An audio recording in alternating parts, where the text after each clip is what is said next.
Bueno, vamos a ir a la llamada por Alvin Toffler segunda ola. Nosotros la vamos a llamar la revolución industrial. Otro momento fundamental de cambio de la humanidad que empieza por la economía. La revolución industrial supone nuevamente un cambio total del paradigma. Por citar una fecha aproximada, según mitad del siglo XVIII, alrededor de 1750, con la invención de la máquina a vapor y el telar mecánico. Vale decir que el cambio de paradigma se inicia en Inglaterra y en la industria textil. Tenemos nosotros ya preparada la clase social, es decir, la burguesía que es dueña del dinero, del sistema bancario y el sistema bancario que otorga los créditos. Por lo tanto, la base del poder a lo largo de la segunda ola o revolución industrial va a ser justamente el dinero. La revolución industrial no podemos decir que deja de ejercer sus efectos nunca, aunque tengamos una tercera ola que sería la revolución informática o cognitiva. El tema de la industria está presente hasta nuestros días. Lo que pasa que va a ser superado por el paradigma informático. Vamos a decir que este cambio comienza con la instalación de las primeras fábricas o talleres en Inglaterra que determinan la decadencia y posterior desaparición de la economía artesanal. Y la propiedad privada de los medios de producción, en este caso las máquinas en las fábricas, va a quedar en manos exclusivas de la burguesía, que ahora se convierte ya no en burguesía mercantil, sino en burguesía industrial. Por lo tanto, esta etapa le tenemos que tomar el nombre de capitalismo industrial, es decir, la segunda etapa del capitalismo. Bien, hecha esta aclaración, vamos a explicar un poco la importancia que tiene que la propiedad privada del medio de producción quede en manos de una nueva clase social. Y para esto, para que se comprenda gráficamente, vamos a trasladarnos imaginariamente a la Inglaterra del siglo XVIII. Supongamos una familia de granjeros que vive en un territorio del campo inglés desde hace decenas de generaciones. Tienen sus cultivos y crían, supongamos, ovejas. En determinada época del año, la oveja se esquila, la lana de la oveja, a través de los elementos que existían en esa época, las ruecas, los usos, generalmente en manos de las mujeres de la familia, se convierten en el hilado de lana, que luego, a través del telar manual, que manejen los hombres de la familia, se convierte en una tela de lana. Esta pieza de lana es trasladada en el carruaje hasta la feria del pueblo y allí esta familia, supongamos, fija el precio de su tela en 10 libras.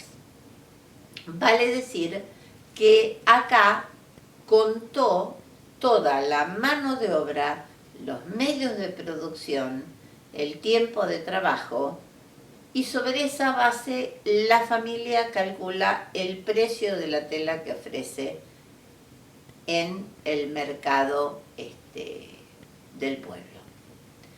Bien, tengamos presente esto, porque aquí, ¿cuáles serían los medios de producción? Todos aquellos elementos que utilizó nuestra familia para llegar hasta la tela. Desde el instrumento de esquila, la rueca, el uso, el telar manual, el carruaje que transportó la tela, todo eso serían medios de producción y de transporte. Y son propios. Bien.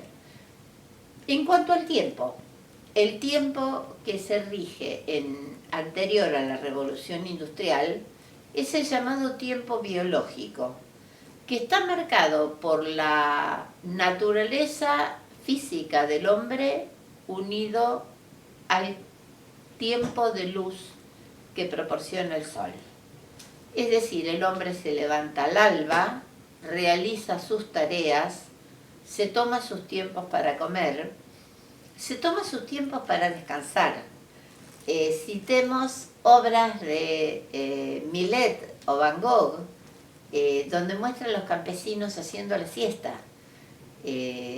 Todavía hoy día en los pueblos de campo la siesta es una institución, o sea que el hombre se toma su descanso, luego continúa su jornada laboral y cuando cae el sol, en tiempos que no había luz eléctrica, regresa a su casa, cena con su familia, se acuesta y comienza otro día cuando sale el sol.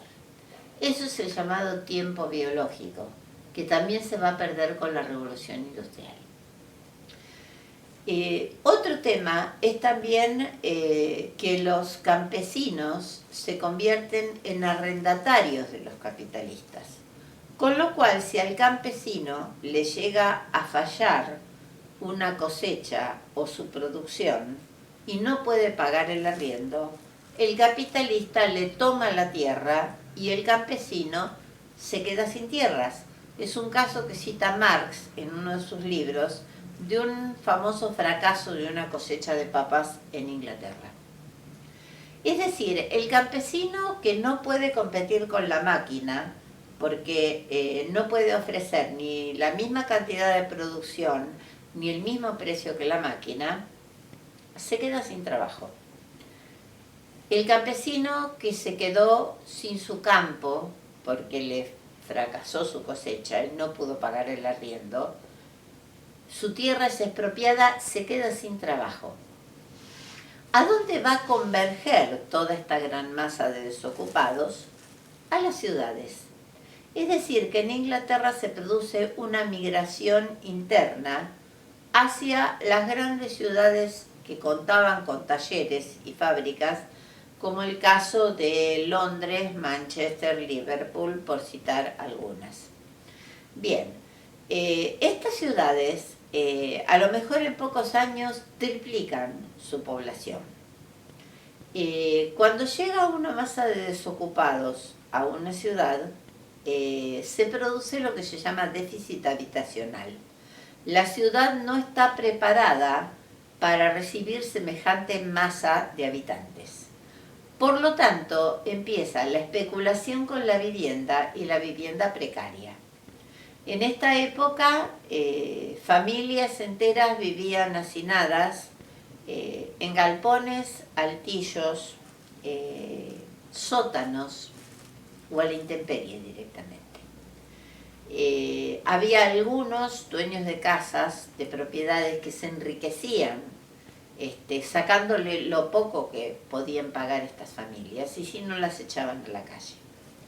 El hacinamiento produce suciedad, mortalidad infantil, la suciedad trae enfermedades,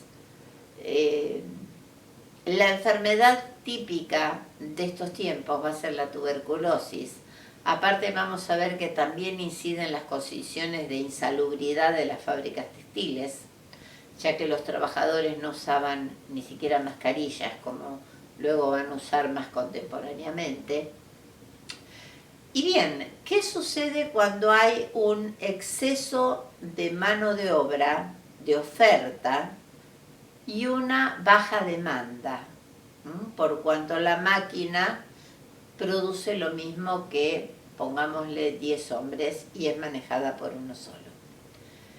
Se produce la explotación. El fenómeno de la explotación del obrero tiene tres bases. La primera, las jornadas excesivas de trabajo. La segunda, los bajos salarios. Y la tercera, la carencia de leyes laborales que protejan al trabajador. Acá tenemos que entrar a analizar las reglas básicas del liberalismo económico.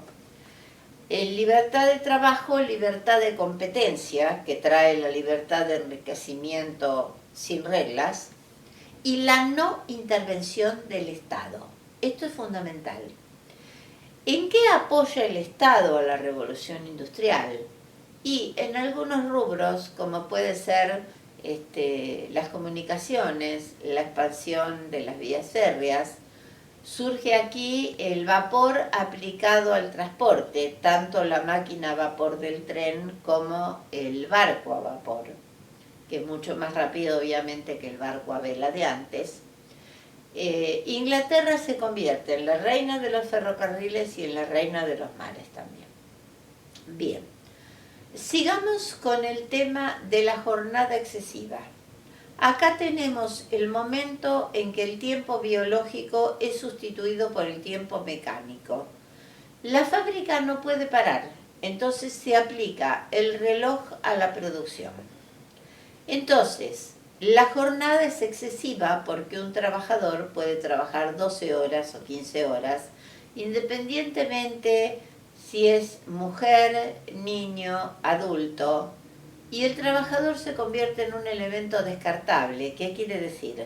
Que si se lesiona no tiene quien lo proteja, va a parar a la calle. Si se queja porque el salario es bajo, no tiene una ley que lo proteja, va a parar a la calle. Total, hay muchas personas, hay cientos de trabajadores en la fila. Otro tema es la explotación de las minas de carbón.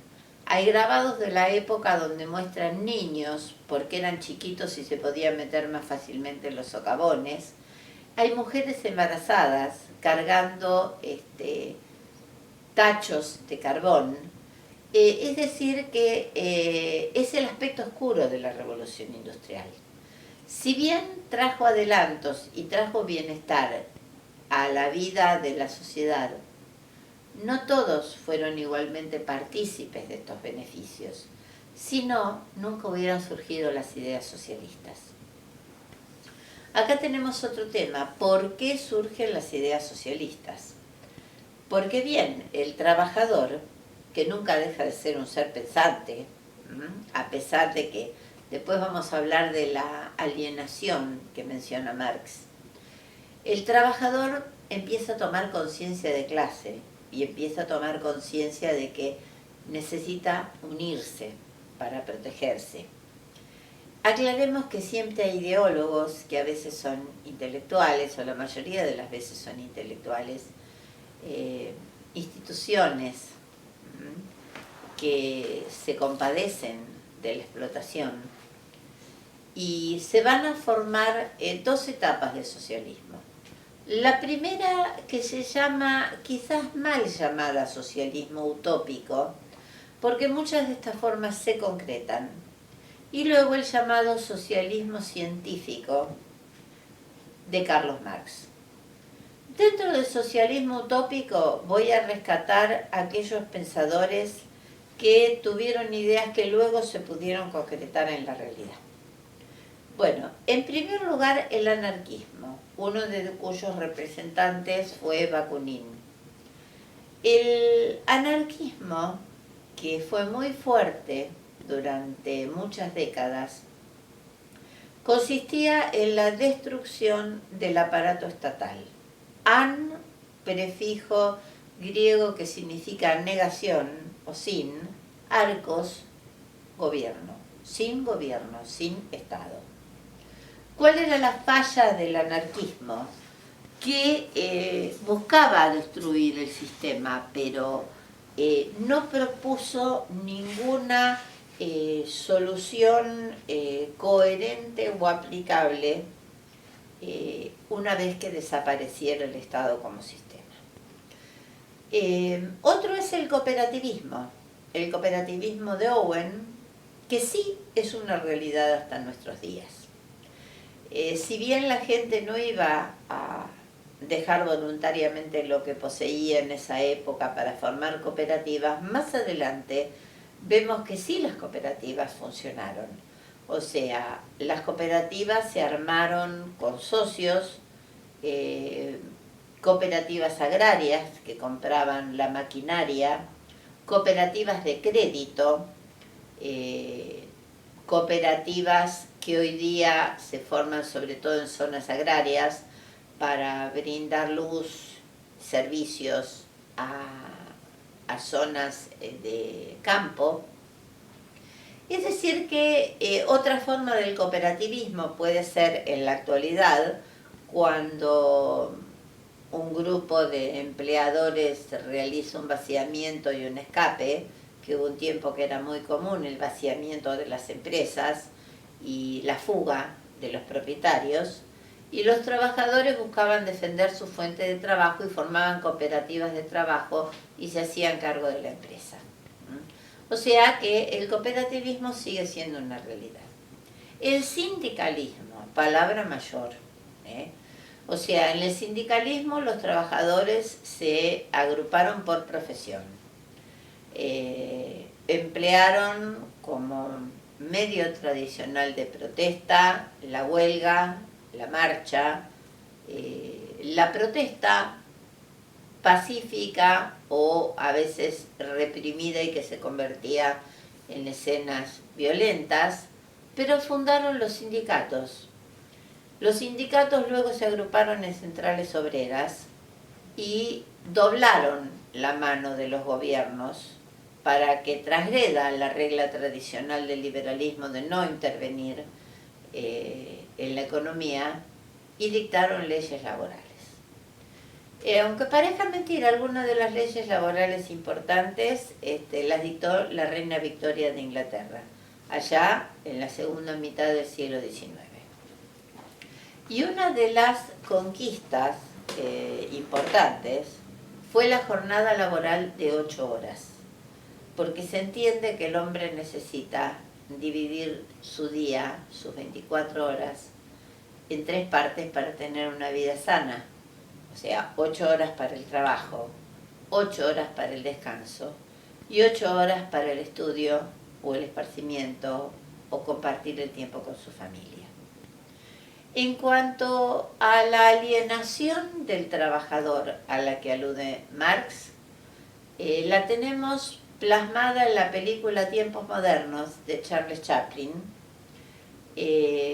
precisamente porque en el sistema capitalista de producción en serie, el trabajador hacía durante todo su tiempo un mismo movimiento, una sola parte de la tarea, y a diferencia de aquella familia inglesa de nuestro cuentito, que veía completada su obra, este trabajador que hacía una parte de la producción nunca veía completada su obra, era solo un engranaje más de la máquina. Por lo tanto, dice Marx que la mente del trabajador se aliena, es decir, alienación en psicología significaría separación, como si hubiera una separación de la realidad.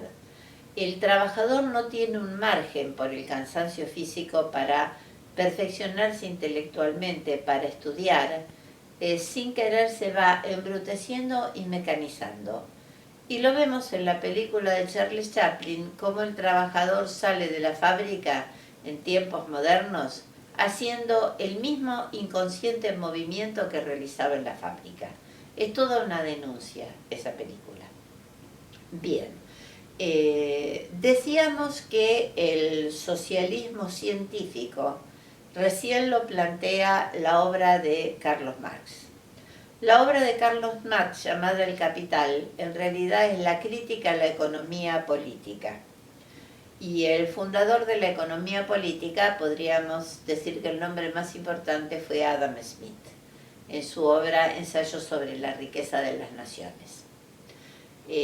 Casi diríamos que El Capital de Marx es una crítica a la economía política de Adam Smith. Marx también escribió el Manifiesto Comunista, que concluye con la frase proletarios del mundo uníos. Es decir, ese proletarios del mundo tiene implícita una conciencia de clase que trasciende las fronteras. Por eso el comunismo tiene un planteo internacionalista. No importa de dónde seas, importa que seas un proletario. Con respecto al proletario, que es el nombre que Marx le da a la clase obrera industrial, lo toma de la palabra romana proletari, no la inventa él. Y vamos a aclarar que proletari tiene su raíz en prole, que significa hijos. En la antigua constitución serbiana, anterior a nuestra era, del rey romano Servio Tulio, se habían dividido las clases sociales de acuerdo a la fortuna. Pertenecer a las clases más altas, a contrario de lo que sucede actualmente, implicaba derechos políticos, pero también implicaba obligaciones sagradas hacia el Estado, y era un honor prestar servicios en el ejército, ofrecer armamentos para el ejército. Por eso digo que es completamente distinto al sentido actual que le damos a una clase más alta, que a lo mejor dedica sus esfuerzos a evadir impuestos o a llevarse el dinero al exterior, en el caso de nuestro país. Vamos a tomarlo así con un sentido tragicómico, porque si no es para llorar. El romano tenía una mentalidad de servicio a la patria increíble. De acuerdo a su fortuna, iba descendiendo la clase social, descendiendo la cantidad de derechos y obligaciones, hasta que llegábamos a los infraclassen, que quería decir fuera de las clases sociales. ¿Quiénes eran esos? Los proletari, los que tenían como única riqueza sus hijos. Y eran censa per cápita, que quería decir eran parte del pueblo, pero contados por cabeza, nada más para saber cuántos eran. Marx hace un paralelo de ese concepto romano del proletari con la clase obrera industrial de su época, los proletarios. Precisamente porque el proletario no poseía nada más que sus hijos y su fuerza de trabajo. Vamos a ubicarnos ahora para comprender el siguiente tema en el proceso industrial. En el proceso industrial vamos a poner como centro y corazón del proceso a la maquinaria, que es el elemento que dio el cambio de paradigma. Hacia arriba, la maquinaria implica un capital. Ese capital lo pone la burguesía industrial. Por lo tanto, es la que dirige los destinos. Y abajo de la máquina y abajo de la escala social está la mano de obra, es decir, el proletario. Ese que vende su tiempo de trabajo a cambio de un salario que determina únicamente el capitalista, ni siquiera el Estado. La máquina, ¿qué necesita para producir? Dos elementos indispensables. Uno de ellos es el combustible y el otro es la materia prima. Vamos a ver que en Inglaterra había las dos cosas. Había carbón, había ovejas, había mucha materia prima para la industria textil. Vamos a la otra punta de la máquina. Sale el producto confeccionado. Ahora, el producto debe ser colocado en un mercado. Para llevarlo al mercado hace falta un transporte. Y todos esos componentes que acabamos de mencionar forman el llamado precio del producto. De manera que los componentes básicos del precio incluyen el combustible, la amortización, mantenimiento y actualización de la máquina, porque la tecnología inicia un avance progresivo e interminable. implica el transporte, implica también el costo de la mano de obra. ¿Cuál es el único rubro sobre el cual el capitalista, en un sistema no regulado por el Estado, puede sacar su ganancia? Es el salario del trabajador. Y esta ecuación entre el tiempo de trabajo del obrero, su valor real, la ganancia que le da el capitalista ese tiempo de trabajo y lo que le paga, son la base de la teoría de la plusvalía de Marx. Muy bien, vamos a ir a otro punto esencial de la revolución industrial, que se llama la división internacional del trabajo. Y aquí vamos a dividir en dos ramas. En un lado vamos a colocar a los países industrializados. Ya a esta altura hablamos en plural porque la revolución industrial que se inició en Inglaterra se va trasladando luego a otros países, como por ejemplo Francia, Alemania, los Países Bajos, Italia, más tarde los Estados Unidos, de manera que la revolución industrial, como todo movimiento, como se había generalizado el Renacimiento, se generaliza la revolución industrial. Inclusive en la segunda mitad del siglo XVIII, 1865, las potencias industrializadas se unen en el Congreso de Berlín y tácitamente se reparten el mundo. Aparte, América, Asia, África, Oceanía. ¿Y qué territorios tiene permiso para colonizar cada uno? Es decir que la soberanía, el ser humano que los habitaba, no importan. ¿Qué es lo que quieren conseguir los países industrializados? ¿Qué necesitan? Necesitan materias primas nuevas para ahorrar sobre las materias primas, ya no comprarlas, apoderarse de ellas. Y los combustibles, y en tercer lugar, mercados donde colocar los excedentes de producción. Para ello necesitan poblaciones sometidas. Los otros territorios que están en la otra punta del proceso son los territorios productores de materias primas. Y entonces, desde los países industriales hacia los países productores de materias primas, se produce el proceso llamado colonialismo, que no es lo mismo que colonización. Colonialismo es un proceso que implica la formación de los grandes imperios coloniales de la segunda mitad del siglo XIX y que podríamos darle por punto final la Primera Guerra Mundial. El más importante de todos es el Imperio Británico. Y un detalle, no nos olvidemos que en 1833, como consecuencia lógica de la necesidad de Gran Bretaña de escalas en sus viajes transoceánicos, tomaron las Islas Malvinas. Con lo cual, también este proceso nos afecta a nosotros territorialmente. No estaba hecho el canal de Panamá, por lo tanto la vuelta era larga y necesitaban bases de abastecimiento. Así surge la necesidad, además de otros elementos como la riqueza pesquera y demás, de que los ingleses tomaran las Malvinas. Volviendo al tema del colonialismo, vamos a dividir las formas de dominio en dos. El direct rule, que quiere decir el dominio directo, y el indirect rule, que quiere decir dominio indirecto.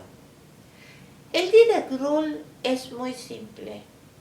Directamente necesitan un territorio, van con ejércitos, toman el territorio, ponen un gobernador europeo y la población se somete y trabaja